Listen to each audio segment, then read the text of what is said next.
seeing something really interesting happening in Cage 2. This is Ariel Smith's new wedge bot in bright pink. And this thing is massive. This is HODOR. This is the doorstop robot here.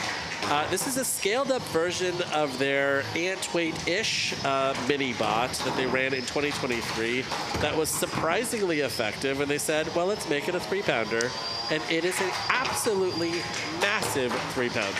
I love this robot. I was chatting with this team earlier, and I mean, first off, the color is great. So out from my heart right there with this neon pink robot. I love giant 3D prints, and also the weapon is really cool.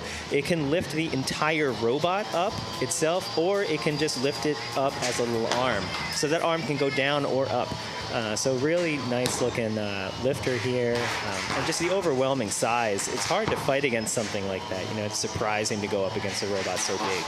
HODOR also has this absolute razor-sharp edge, and it is able to get under virtually every one of its opponents.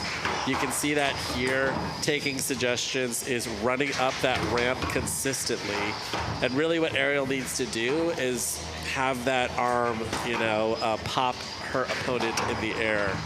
It really is interesting because you see, like, you know, the plastic wedge here going up against metal, and just going right under it. You know, it's sharp, even though it's made out of plastic. Yeah, yeah.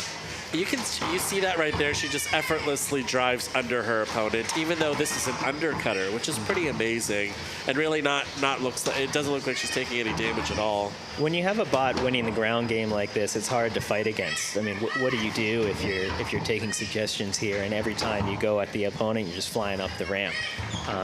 You know, all HODOR needs to do is keep the front pointed at him, and it's hard to play. It's hard to fight against. Hard to drive against.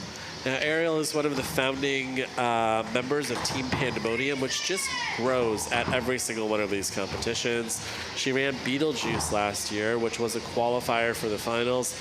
Beetlejuice, a fantastic robot. Team Pandemonium has a lot of really very talented builders here. And HODOR, it is a new experiment for them in control bots. And you see HODOR here a couple times now. It's run itself under the wall. Now, this is a danger when you have such a low wedge. You have to be careful around the edges of the arena not to get stuck.